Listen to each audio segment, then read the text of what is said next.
At welcome sa ating first lecturer. So, by the bell ako ngayon. Buti naman dumating na si Sheikh. Shukran jazila, kung hindi, medyo dadagdagan ko pa ng kahit wala na akong gustong sabihin. Okay, barakallahu fikum. Welcome po natin ang ating mahal na butihing Ustad, Sheikh Al-Mizbar, for his first lecture. Ang title ay You Will Be with One Whom You Love. Anta ma'a man ahbabt. فليتفضل فضيلتكم مشكورة يا شيخنا الفاضل وجزاكم الله خير. السلام عليكم ورحمة الله وبركاته.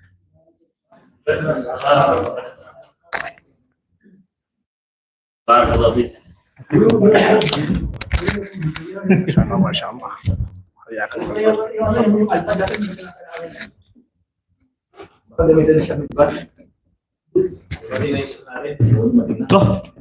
You know? Matindi yun. Ilagay natin siya. Pero mo siguro dito na naman. Ipin natin yan.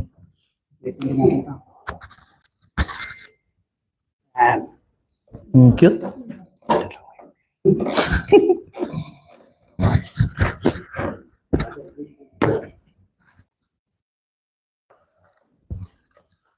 Tong.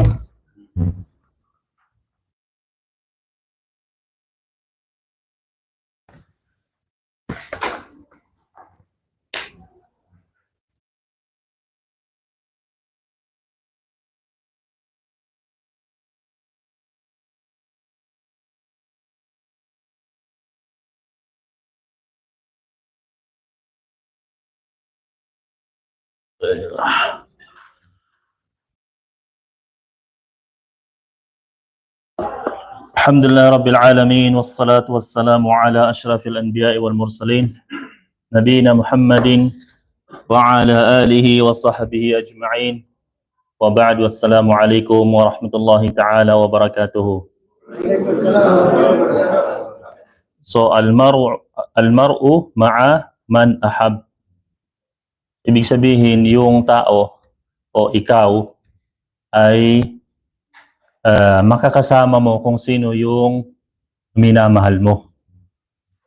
So, actually ito ay karangalan dahil biidnillahi ta'ala kami ay inshallah tayo ay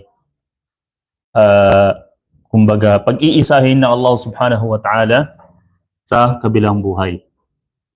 Dahil itong hadith na ito actually al-mar'u ma'a man ahab. So, ang tinutukoy dito ay yung kasi meron itong kaugnayan mga kapatid sa yung sinasabi nating uhibbuka fillah. Diba? Kung minsan sinasabi natin yan uhibbuka fillah. I love you for the sake of Allah. Diba? Sinasabi natin yan minamahal kita sa ngalan ng Allah subhanahu wa ta'ala.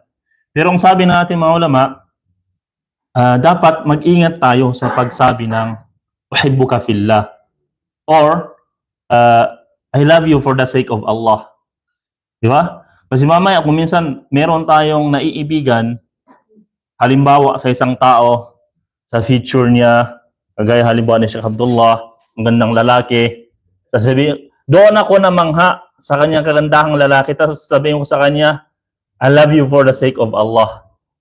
Kasi dapat nang kumbaga ma-differentiate yung tinatawag na al-hubbu at tabi'i, yung natural na pagmamahal, which is actually mangyayari yon kahit sa hindi mo karelihiyon, di ba?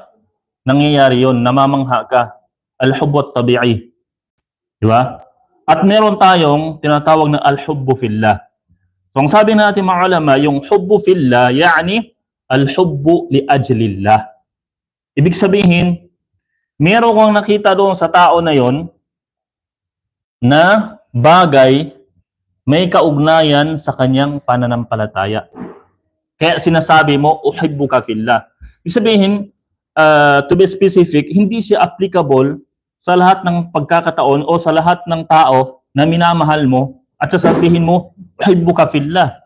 Di ba? Kasi mamaya, baka yung pagmamahal mo ay yung hub at tabi'i, yung natural na love or affection. Di ba? Na kung minsan nangyayari yun sa ating, yun na nga, sa asawa natin, although siyempre sa asawa natin, kung minsan nagsasama yun eh, di ba? Yung natural na affection natin, yung love natin, at the same time, at saka yung hub fillah, yung pagmamahal sa ngalan ng Allah subhanahu wa ta'ala. At kung minsan din, kahit sa kaibigan natin, di ba, sa mga magulang natin, so yung al-hubbu fillah, ito yung pagmamahal ng dahil sa isang bagay na nakita mo doon sa kanya. Either, halimbawa, si Sheikh Abdullah, mashallah, minamahal ko siya dahil anong bagay na meron siya? Masipag siya magda'wa. Mashallah, masipag siyang magbasa ng Quran. Masipag siyang mag-aral. Yun ang nakikita ko na taqarrub, ibig sabihin yung ibada niya, yung worship niya, yung kanyang, mashallah, commitment sa Allah subhanahu wa ta'ala, yun yung nag-udyok sa akin na minamahal ko siya. So yun. So ibig sabihin, dapat, kasi kung minsan, kumbaga, masyado tayong, kumbaga, ina-abuse natin kung minsan, sorry to say, ina-abuse natin kung minsan yung word na, I love you for the sake of Allah. Di ba? Minsan, meron ka lang nagustuhan na, mashallah, natural sa atin yun. Di ba? Na mamangha sa isang tao. O masabihin natin na magkagusto sa isang tao. Di ba? Tapos sasabihin natin, I love you for the sake of Allah. So, ibig sabihin, specific yung word na paggamit ng uhibbuka fillah or minamahal kita sa ngalan ng Allah subhanahu wa ta'ala or I love you for the sake of Allah subhanahu wa ta'ala. So, yun. So, yun, al-hubbu fillah, ibig sabihin, yung al-hubbu, ulitin natin, al-hubbu li ajlillah. Ibig sabihin, yung pagmamahal dahil sa Allah subhanahu wa ta'ala, ibig sabihin, yung pinag-uusapan dito, yung wasf. Ibig sabihin, yung katangian. Ibig sabihin, hindi siya masyadong personal. Hindi siya masyadong personal. Dahil sa kung anong meron sa tao na yon na ibada niya, inshallah, yung, minsan, ganun yun eh. Kung saan hindi mo may explain yung feeling na hindi mo naman siya kaano-ano. O kung minsan, first time mong na-meet. Ngunit dahil sa, mashallah, nakikita mo sa kanya yung tawadu niya, yung, pwede rin sabihin natin yung husay niya sa pagbabasa ng Quran, yung ilm niya, yung akhlaq niya. Ngayon, sinasabi mo, minamahal ko ito dahil sa Allah subhanahu wa ta'ala. So, yun. So, ngayon, ang sabi ay, ikaw ay makakasama mo yung taong minamahal mo. So, paano? Halimbawa ba, kung halimbawa, naiibigan ko si Sheikh Abdullah dahil sa kanyang ibada, ngayon nagbabasa ng Quran, ibig sabihin, parang default na ba yon na magiging kasama ko siya sa kabilang buhay? Hindi. Hindi naman ganon. Ibig sabihin, may mga lawazim yon. Ibig sabihin, may mga kaakibat yon na mga gawain on your part, dapat gampanan mo yun. Di ba? Halimbawa, si Rabi'ah na isang sahabi, siya ay, mashallah, siya ay pinagsisilbihan niya ang Rasulullah sallallahu alaihi wasallam. Kaya naman, dahil sa nakita ng Rasulullah sallallahu alaihi wasallam yung kanyang sipag sa pagsisilbi sa kanya, nag-offer ang Rasulullah sallallahu alaihi wasallam sa kanya. Sabi niya, sal, ibig sabihin, humingi ka. Nag-offer ang Rasulullah sallallahu alaihi wasallam sa kanya, humingi ka, sabi niya. Or make a request. Anong sabi ni Rabi'ah? Sabi niya, as'aluka murafaqataka fil jannah. So, ang sabi ni Rabi'ah, gusto ko, sabi niya, na makasama kita sa paraiso. Parang ganito rin yun. Dahil sa pagmamahal niya sa Rasul sallallahu alaihi wasallam, sabi niya, gusto kitang makasama sa paraiso. Ibig sabihin, Yun ang, mashallah. So dito sa hadith na ito mga kapatid, makikita natin yung mindset or yung kind of mindset ng mga sahaba at kung gaano kataas yung mga hangarin nila. Di ba? Kung siguro nangyari sa atin yon or sa panahon ngayon para makarelate lang tayo at may nag-offer sa atin na isang tao na mashallah na may kakayanan to give what you want, siguro baka kung ano na ang sasabihin natin, ilis na natin yung mga matagal na nating gustong na bagay. Magandang bahay, magandang sasakyan. Si Rabi'a sa isang miskin.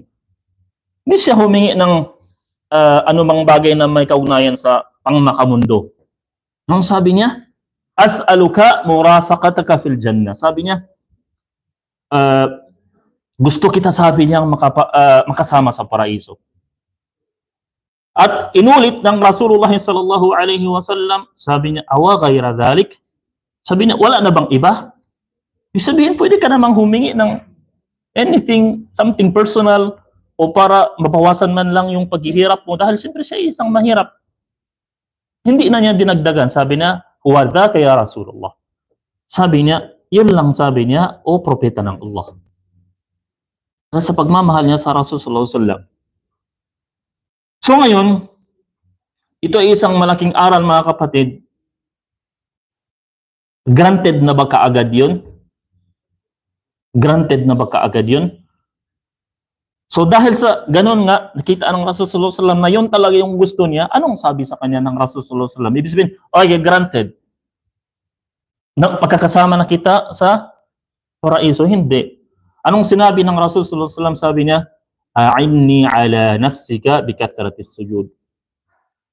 A'inni ala nafsika bikathratis sujud. Ibig sabihin, mahigit kumulang, tulungan mo ako. Ibig sabihin, upang maibigay yung gusto mo sa pamamagitan ng pagparami ng sujud. Anong ibig sabihin nun? Sa pamamagitan ng pagparami ng sala, sa pamamagitan ng pagparami ng ibadah. Ibig sabihin, gawin mo yung part mo. So, ibig sabihin mga kapatid, naiibigan natin ang isang tao dahil sa meron siyang something na naiibigan natin related sa kanyang ibadah, sa kanyang worship, sa kanyang pagpapaalipin sa Allah subhanahu wa ta'ala. Ibig sabihin, gawin natin yun. Di ba? Kaya ang sabi ng mga ulama, yung as-suhbah, o yung pagkakaroon ng kaibigan o yung kasama ay siyempre may darajat yan. May darajat. Ang una, siyempre yung iniibig natin kung sino yung nakakatanda sa atin. Halimbawa, pwede natin sabihin na example, halimbawa dito si Sheikh Yahya. Pwede natin sabihin, sorry to say, ya Sheikh, siguro by age, medyo sa iba ha, medyo nakakatanda siya sa atin. At saka pwede natin sabihin din sa knowledge, at saka experience sa da'wah or anything, medyo nakakatanda siya sa atin. So ngayon, ang sabi ng mga ulama, paano natin maisakatuparan yung tama o ganap na pakikisama sa mga nakakatanda? Ang una, yung mulazamatu as-samt. Ibig sabihin, hindi all the time, pangunahan mo siya sa kanyang pananalita. Alam mo yung bata kapag nasa harapan ng matanda, di ba? Kung minsan sinasabi sa atin, huwag kang maingay, makinig ka. Dahil sila, binibigay nila kung ano yung summary. Either tungkol sa buhay, kung anong mga nakakapagbigay sa atin ng benepisyo sa makamundo natin, at kung siyempre siya isang maalam sa Islam, kung ano yung nubdha, kung ano yung summary, concise na aral na kailangan natin. Kaya most of the time, kinakailangan natin makinig. Kapag nagsalita yan, kinakailangan natin makinig. Kapag nagbigay ng advice, kinakailangan natin makinig. At saka yung ihtiram. Ha? Yung ihtiram. Ibig sabihin yung respeto. Ha? Respeto. Hindi yung kung minsan magtanong ka, tapos sabihin mo, hindi ganyan, Sheikh eh. Meron ako narinig na isang Sheikh, ito yung paliwanag niya. Hindi ganun. Hindi ganun. Ha? Kinakailangan nating makinig. Kinakailangan natin respetuhin yung nakakatanda. Kaya sinabi ng Rasul sallallahu alaihi wasallam, "Laysa minna man lam yuwaqqir kabirana wala yarham saghirana." Ibig sabihin, hindi kabilang sa amin kung sino yung hindi niya nirerespeto yung nakakatanda. At hindi niya lulugdan. Ibig sabihin, kinahahabagan yung nakakabata. So yun, alam natin yun. Di ba? So pangalawa, yung kasama natin na halos kaedad lang natin, kung minsan kaibigan natin. So, paano may isa sa katuparan yung ganap na pakikisama? Mudhakara. Ibig sabihin, lalong-lalo na sa mga talabatul ilm, dahil yun talaga yung pinakamagandang pagkakaibigan. Yung nagkaibigan kayo sa talabul ilm, sa pagsasaliksik ng kaalaman. Halimbawa, karamihan naman dito sa atin ay iba naman yung mga trabaho natin, hindi naman tayo talaga nagkakasama eh. Nagtipon-tipon lang tayo dito dahil sa gusto natin makinig, gusto nating mag-aral. So sa mga kagaya natin, magka-classmate tayo, yun, yung magandang suhba ay yung mudhakara, muawana, pagtutulungan. Si hindi pa wala siyang sasakyan. Paano natin masolusyonan ito? Paano natin siya masundo? Di ba? O si may ganito, may halimbawa, yung iba sa atin, makakalimutin, hindi niya masyadong nagets kung ano yung explanation ng ustad kanina. So, pagtutulungan. Pagtutulungan. Ibig sabihin, sinasabi natin ito, ayon sa payo ng ating mga ulama, para alam natin kung paano tayo makitungo sa kung sino yung kinakasama natin. Dapat meron din tayong ganun eh.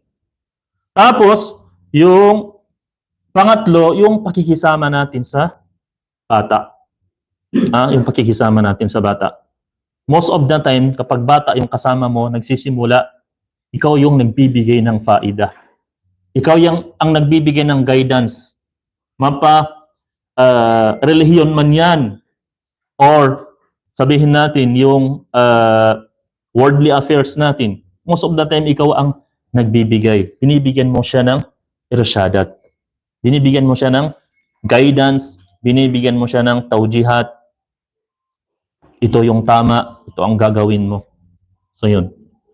So, kung meron tayong nito, kasi syempre dapat parang meron tayong mapping sa pakikisama natin.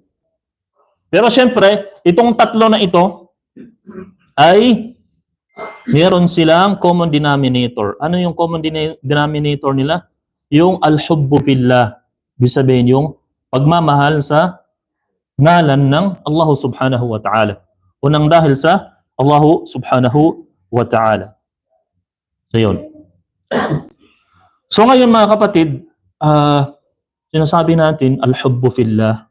Actually, sinasabi natin mga ulama, yung pagkakaroon ng kasama, sinasabi nila, na, mashallah, naiibigan mo yung kanyang taqwa, yung kanyang salah, ibig sabihin yung kanyang pagiging maayos, ito ay rizq min Allah. Biyayain mula sa Allah subhanahu wa ta'ala. Sabi ng ating yung ibang mga ulama, wala nang mas mainam pa na biyaya pagkatapos ng Islam kesa sa kaibigan, kapatid, kasama sa landas ng Allah subhanahu wa ta'ala. Ang sabi ni Abdullah ibn Ahmad, sabihin yung anak ni Ahmad ibn Hanbal, sabi niya yung tatay ko, alam natin si Ahmad ibn Hanbal, Masya Allah, siguro naririnig natin yan, na syempre ang una siya isang muhaddith, faqih, na kung saan nabuo ang isang madhab sa kanya. So, si Ahmad ibn Hanbal, meron din siyang kasama. Meron din siyang kaibigan, si Abu Zur'ah. At si Ahmad ibn Hanbal, kilala yan sa kanyang ibadah, sa kanyang paggawa ng mga nawafil. Napakasipag niyang magsunna. Hindi lang yung mga rawatib, hundreds of raka'ah sa isang araw. Hundreds of raka'ah sa isang araw. At si Abu Zur'ah, ang sabi ng kanyang anak, binabawasan niya yung pagsasala niya ng nawafil, siyempre sunna yun Siyempre hindi naman pwede pag wajib. Dahil sa kay Abu Zur'ah. Ibig sabihin, Kapag dumating si Abu Zur'ah, magkukwentuhan sila, magmudhakara sila. Siyempre, parehas naman sila mga alim. Magmudhakara sila, binabawasan niya yung kanyang sala ng sunnah at uupo siya sa kanyang kasama. Dahil bakit? Kasi kapag ikaw ay matalino, paano ka kumuha ng benefit, ng faida sa kasama mo? Subhanallah, makakakuha ka. Hindi ibig sabihin na kapag wala siyang sinabi na bagong hadith o bagong ilm ay wala na. Hindi. Dapat maging matalino ka. Napakaraming pwede mong gawin sa kanya. Ha? Kung siyempre siya ay, kumbaga, kung meron sa kanya, yung akhlak niya, yung adab niya, ibig sabihin yung manner, yung kung paano siya nakikipag-usap, yung mga galaw niya. Kung minsan sa isang alim, makikita mo yung galaw niya. Yung pagtatbik niya ng sunnah, kung paano niya ina-apply, kung paano siya sumagot, kung paano siya magsalita, yung adab, yung akhlak, ito yung pinaka-importante. At yun ay makukuha natin sa kasama natin. Either sa guro natin o friend natin. Hindi mo pwedeng sabihin na, friend ko yan, parang wala lang. Ha? Kasama ko na yan daily. Hindi. Huwag mo siyang i-underestimate. Maaring may makukuha ka sa kanya na faida pagdating sa kanyang pag-uugali. Kaya ni Sheikh Abdullah, mashallah, siya ay isang mutawadi', mapagkumbaba. So, makukuha natin yun. Ha? Makukuha natin yun. Huwag natin masyadong, kumbaga, i-seclude yung, kumbaga, yung faida sa isang tao dahil sa kanyang dami ng kaalaman. Hindi. Maaring yan ay marami siyang kaalaman, ngunit sa ibang bagay, hindi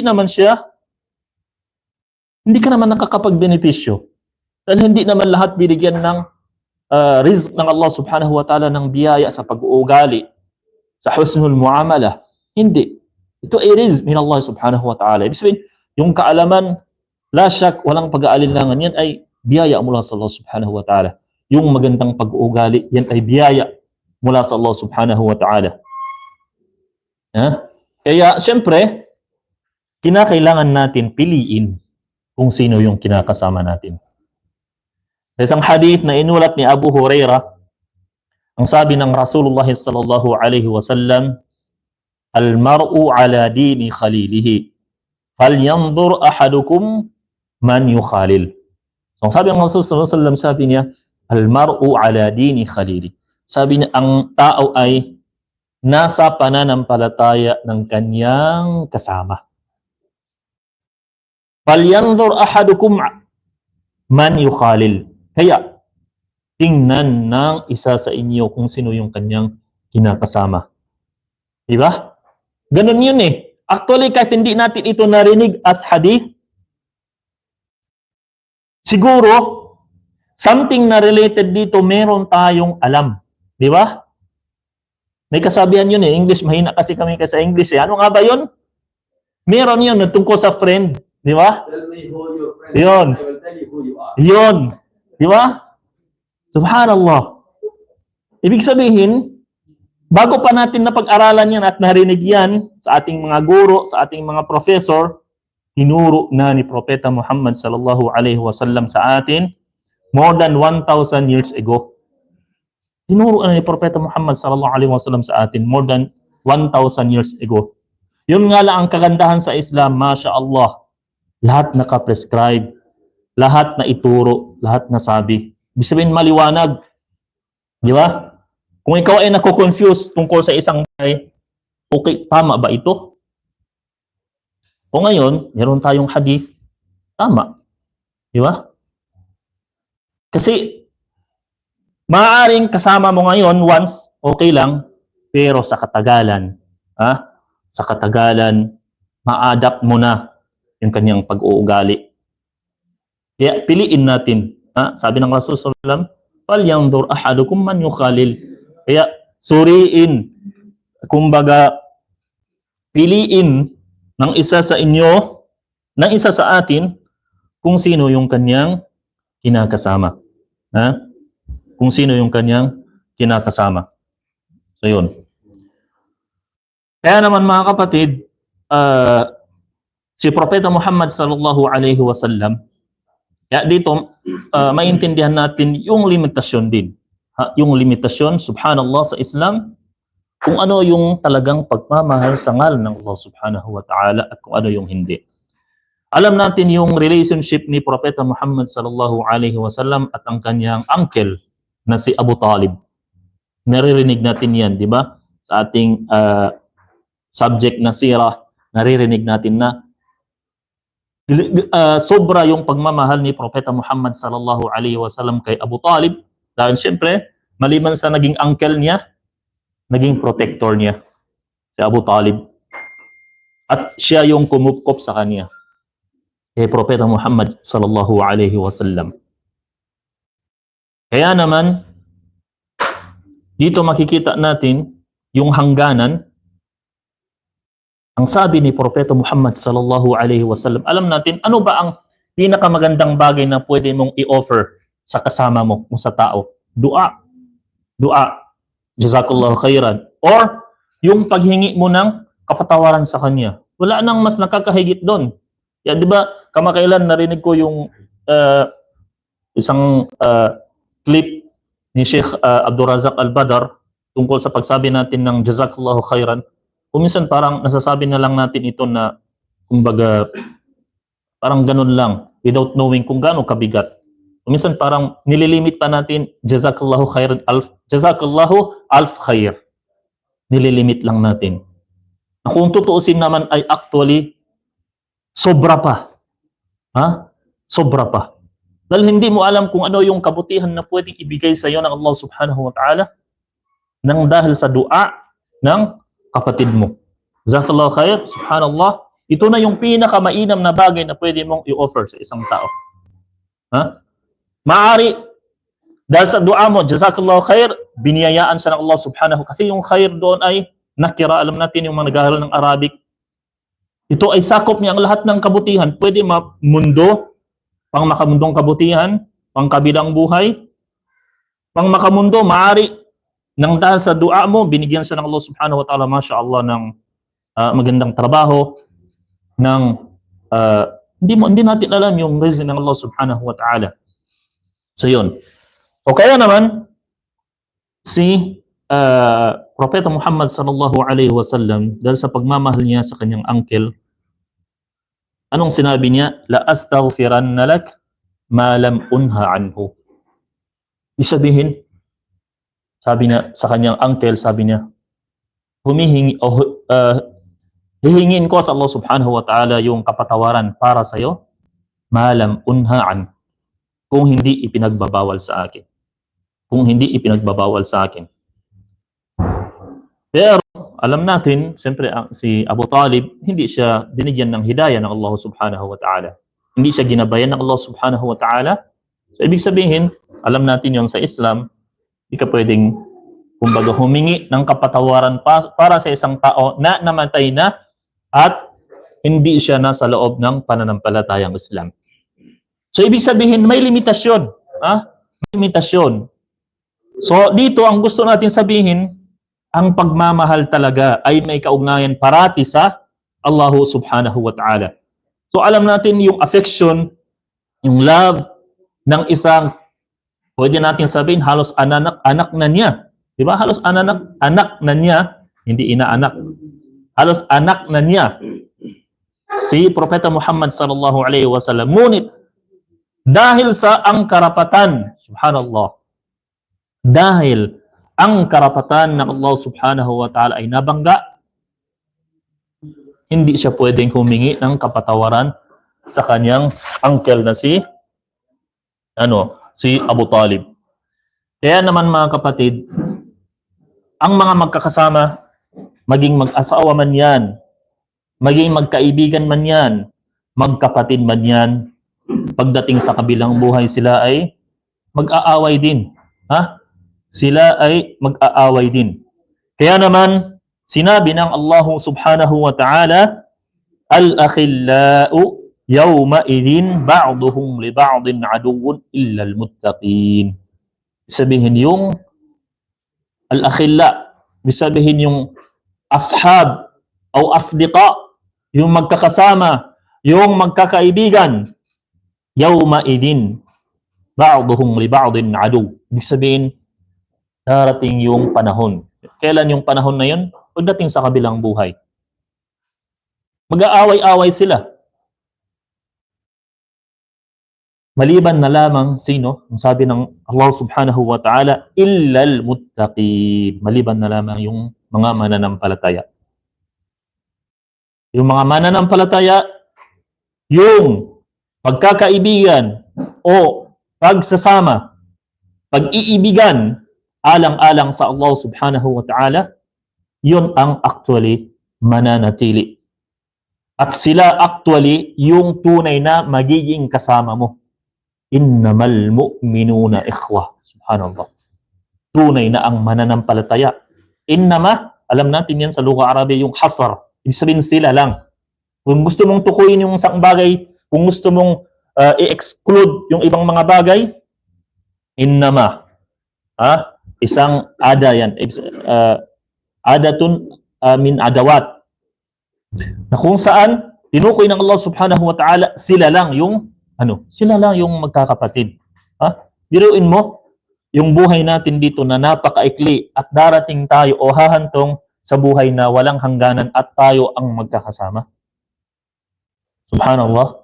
Napakatagal nun. Ibig sabihin walang hangganan. Illal muttaqin. Ngayon bakit? Bakit? Bakit sila lang yung magkakasama? Dahil sila lang yung nagpapayuhan sa ngalan ng Allah subhanahu wa ta'ala. Sila ay hindi nag-iinggitan.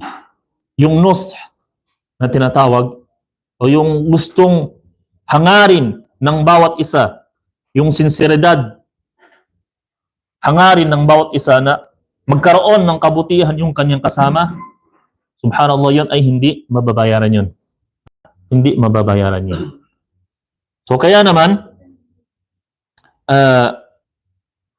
kinakailangan natin, kumbaga, sa pagpili ng kung sino yung kinakasama natin, ay yun yung qualities na dapat nating tingnan, mga kapatid, yung kanyang pananampalataya. Although, gusto natin sabihin, hindi natin yan maiwasan na mayroon tayong mga nakakasama either sa trabaho natin, sa pamilya natin na kung minsan salungat sa kung anong ideolidad na meron tayo sa pananampalataya, sa pag-uugali. Wala namang problema yun. At baka sabihin nyo, ibig bang sabihin, hindi na ako pwedeng magmahal? Mga lalaki tayo, baka may gustong mag-asawa, hindi na ba ako pwedeng magmahal sa isang babae na ganito, sa isang... Hindi. Wala namang problema yun. Kasi hub at tabi'i. Alam natin, sa una pa lang, ginawang halal ng Allah subhanahu wa ta'ala yung ang isang mananampalatayang lalaki na magkaroon ng asawa na hindi muslima. Alam natin yan. Al-hub at tabi'i, hindi natin kinukontra yun. Hindi natin kinukontra yun. Ngunit, kung gusto mo nang mapayapa ang iyong pag-iisip, siyempre, doon ka parati sa payo ng Rasulullah sallallahu alaihi wasallam, fadfar bidatid din. Sabihin, piliin mo ang may pananampalataya. Piliin mo ang may pananampalataya. Ngayon, dahil sa ikaw ay magiging kasama mo yung minamahal mo, bakit? Ano bang faida na makukuha natin? Kung halimbawa, meron tayong kasama na mananampalataya, kung meron tayong kasama na kinakasama natin siya dahil sa Allah subhanahu wa ta'ala. Ang una, al-intifa'u bih. Al-intifa'u bih. Ibig sabihin yung pagkakaroon ng pakinabang sa kanya. Makikinabang ka sa kanya. Di ba? Kung minsan hindi mo yan namamalayan, may mga pagkakataon na kung minsan tinatamad kang pumunta sa Islamic Center. Ngunit, nung natawagan ka, noong nakalabit ka, nabuhay yung dugo mo. Ibig sabihin, bumalik yung himma mo. May mga ganyan eh. Di ba? May mga ganyan. So, parang matagal ka na hindi nakapunta sa center. Tama, no? Yan, punta nga ako. Subhanallah, nabukas. Ibig sabihin, dapat makinabang ka. Dapat makinabang ka. So yun. Lalong-lalo na siyempre, kung yun na nga, yung unang suhba o yung pakikisama na sinabi natin kanina, yung nakakatanda either sa ilm, experience sa buhay. So, kumbaga, kinakailangan natin, kumbaga, pagyamanin yung ganong pagkakataon, yung ganong biyaya. Kasi bihira yun. Ha? Bihira. At syempre, ang sabi natin mga ulama, yung pinakamainam, sabi nila ay yung al-intifa wa ta'awun fi talab al-ilm. Wala nang mas hihigit. Alam natin yung pagsasaliksik ng kaalaman, mashallah, ito ay susi na kung saan magiging daan ito na makakapasok, na mapalapit ang isang alipin sa paraiso. Di ba? So yun. Kaya naman, ang sabi ng ating, may kasabihan sa Arabic, as-sahibu sahib. As-sahibu sahib. Ibig sabihin, yung kasama mo ay sahib. Ibig sabihin, kumbaga, hinihila ka niya. Hinihila ka niya. So literally, kung medyo tinamad kang pumunta sa center, ngayon nahila ka ng kasama mo. So, yun. So, kaya maganda rin na, mashallah, yung ta'aruf, yung pagkakakilanlan, yung interaction din sa ating mga kasama. Kasi, nagbibigay rin ng faida actually. Hindi yung, halimbawa, sa isang sulok lang tayo at tatahimik tayo na hindi tayo, kumbaga, halos malapitan. So, yun.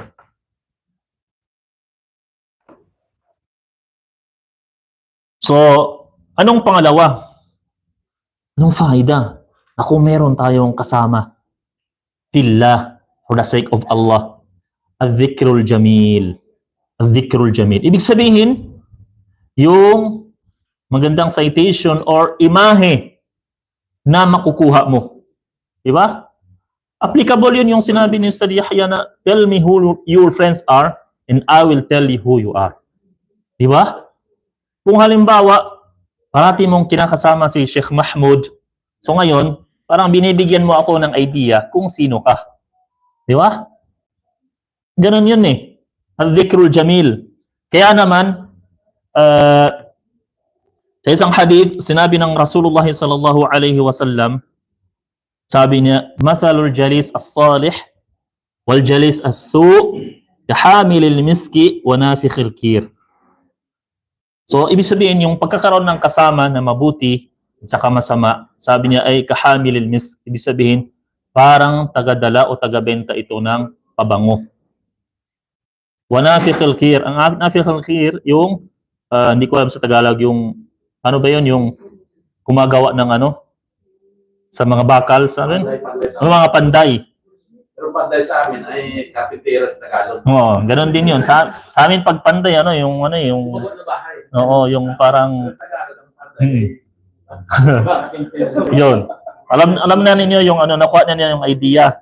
Ngayon, bakit kaya, subhanallah, kaya tingnan niyo mga kapatid yung metaphoric na sinasabi ng Rasulullah sallallahu alaihi wasallam, napakalalim ng meaning niya.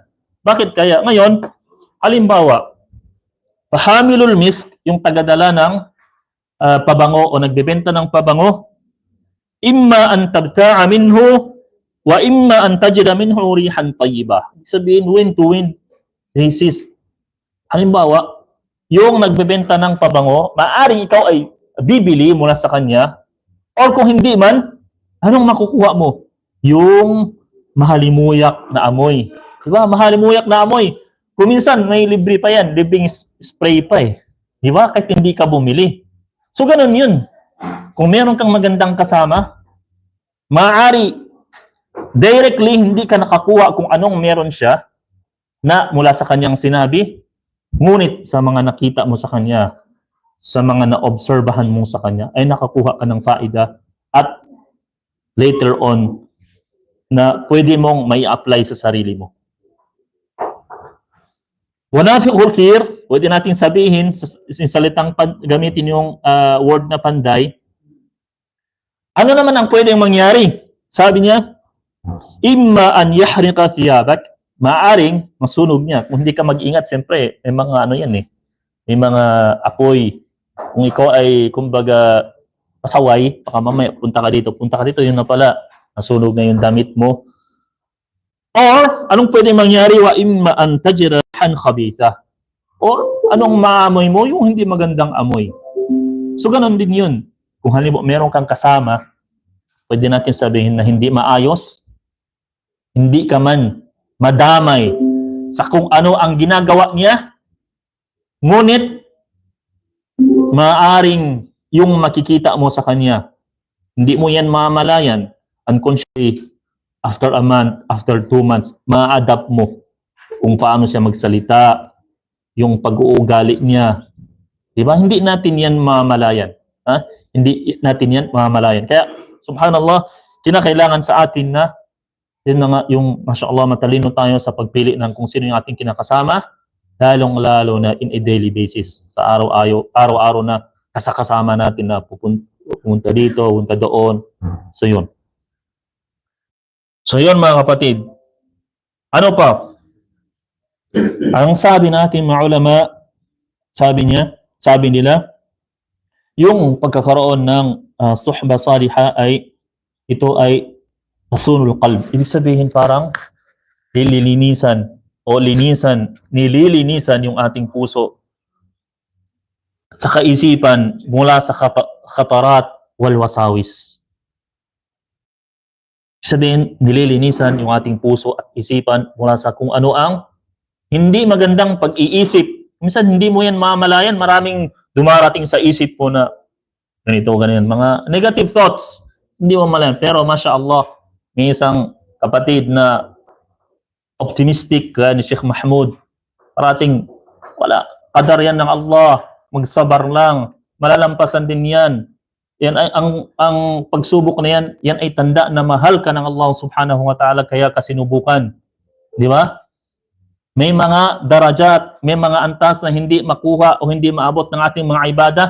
Ngunit, dahil sa ating sabar, dahil sa mga bala, dahil sa mga pagsubok, na iyon, ginawang daan ng Allah subhanahu wa ta'ala na maabot mo yun. Nagtiis ka, dahil sa pagtitiis mo, tinaas ang daraja mo ng Allah subhanahu wa ta'ala, tinaas yung antas mo ng Allah subhanahu wa ta'ala. May mga taong ganun. Ibig sabihin, subhanallah, sa buhay natin, aaminin natin, maraming mga ganyan. May mga bagay na kahit, kumbaga, technically, marami kang mga pumasok na information, na kaalaman, na knowledge tungkol sa isang bagay. Ngunit, subhanallah, hindi mo namalayan yung isang kasama mo pala. Pinadaan sa kanya ng Allah subhanahu wa ta'ala yung wisdom tungkol sa kalagayan o sitwasyon na meron ka at ginawang dahilan ng Allah subhanahu wa ta'ala na maging mapanatag yung loob mo. Alhamdulillah sa payo mo. Alhamdulillah sa sinabi mo. Parang di ko naisip yun ha. Ganun yun eh. Di ba? Alhamdulillah sa mga sinabi mo kapatid. Barakallahu fiqh wa jazakallahu khair. So, mga ganun. Kaya mga kapatid, hilingin natin sa Allah subhanahu wa ta'ala na biyayaan tayo siyempre ng mga kasama, mga kaibigan, mga kaakibat ng tao sa buhay na may takot sa Allah subhanahu wa ta'ala at kumbaga pag-isahin nawa tayo ng Allah subhanahu wa ta'ala sa paraiso kasama yung mga tao na yon at siyempre kasama nga yung mga siddiqin wan nabiyyin wasyuhada wassalihin. Wallahu a'lam. Wa sallallahu ala sayyidina Muhammad wa ala alihi wa sahbihi wa sallam. Wa ba'du, wassalamu alaikum warahmatullahi ta'ala wabarakatuh.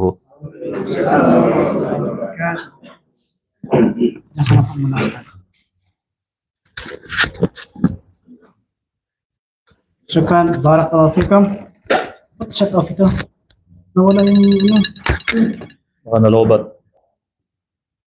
Taslim bay. Microphone. Microphone.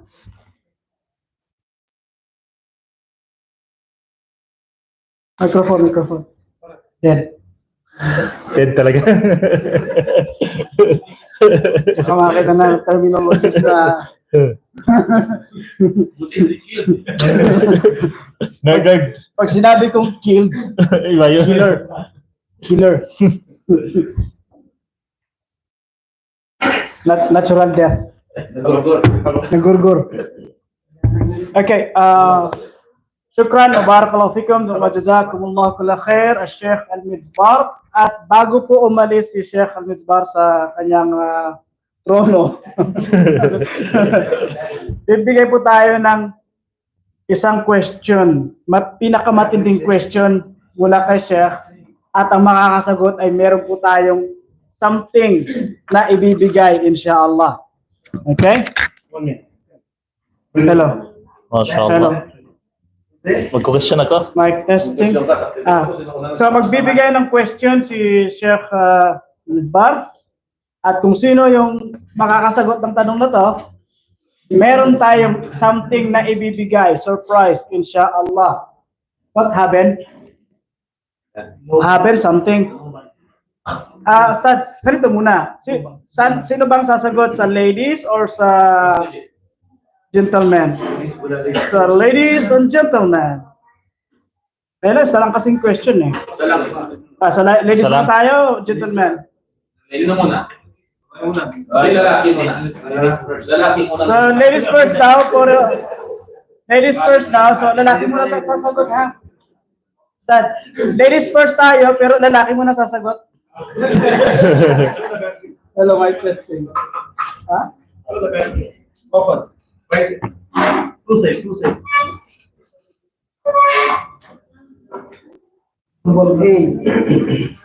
Hello, mic test. Wala. Hello, Marites. Hello, Marites. Las Marites. Marisol. Panay sulsul. Okay, sige, Ustad, para yung oras natin. Okay, anong question? Ito na. Babae, lalaki. Si Ustad na lang mag-desisyon, mahirap mag-decide. Kasi makikita ko sino mag-agree na Mahirap mag-decide eh. Ustad, ikaw nang bahala. Sino susugot? Lalaki, babae? Paunahan na lang. Anong ano? Paunahan na lang. Paunahan na lang, babae, lalaki. Babae na. So,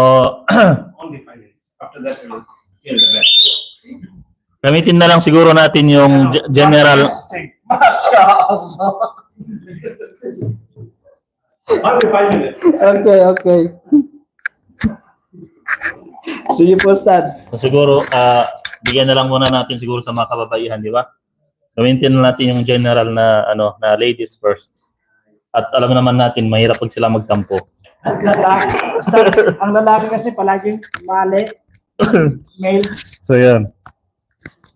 So, yung ating tanong, meron tayong binanggit kanina tungkol sa isang kalagayan ng isang sahabi, kung paano niya pinaglilingkuran ang Rasulullah SAW. Siguro nakuha niyo yung thought ng hadith na yon.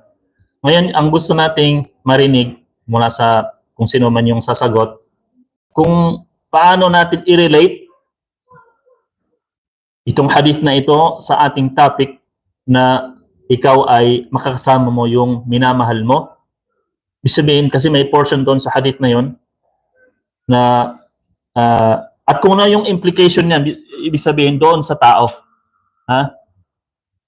Kasi kanina parang sinabi natin, hindi ibig sabihin kapag minamahal mo siya ay parang by default na makasama mo na kagad. Ibig sabihin, paano natin i-relate o anong connection niya itong hadith na ito, yung binanggit natin sa ating topic. At para ma-attain o para makasama yung tao na ating minamahal. So yun. Sino ang gusto sumagot? Ako, Ustad. Hirap yung tanong. Walang gusto sumagot. Pinakamatindi niya.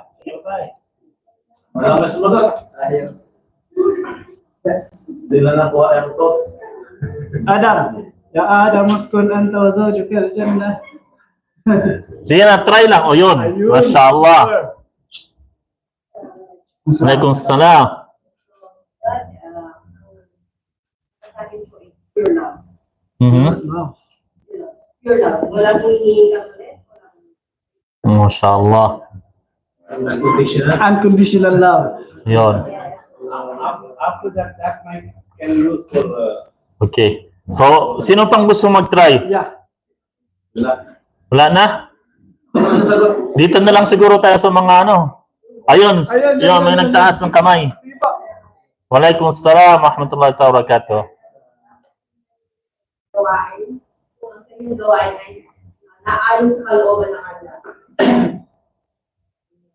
Medyo ano, Out of 100% is that sana. May kasabihan din sa 20%? Tagalog. Ang sagot doon. Kasi yung standard na sasagot. Ano ang sasagot? May kasabihan din sa Tagalog. Kung gusto mo talaga makasama ang propeta sallallahu alaihi wasallam, kumilos ka. Nasa Diyos ang awa, nasa tao ang gawa. Ayan. Gawa, gawa gusto kita. Sabi nga ng Prophet Muhammad sallallahu alaihi wasallam, dinamihan mo sa Diyos, kumilos ka. so kaya natin ibigay yan, Ustad. Sa akin. So yun yung ano doon. Actually, Wala nakakuha. yun yung message. Yun yung message. Yun yung message ng yun na nga yung pangyayari. Ibig sabihin, gusto niya makasama ang Rasul sallallahu alaihi wasallam. So ano yung pinayo sa kanya ng Rasul sallallahu alaihi wasallam? A'inni ala nafsika bi kathrati sujud. So bahala na si Sheikh Yahya kung kanino niya. So barakallahu fikum wallahu alam. Sallallahu ala sayyidina Muhammad wa ala alihi wa sahbihi wa sallam. Ba'du, wassalamu alaikum warahmatullahi ta'ala wabarakatuh.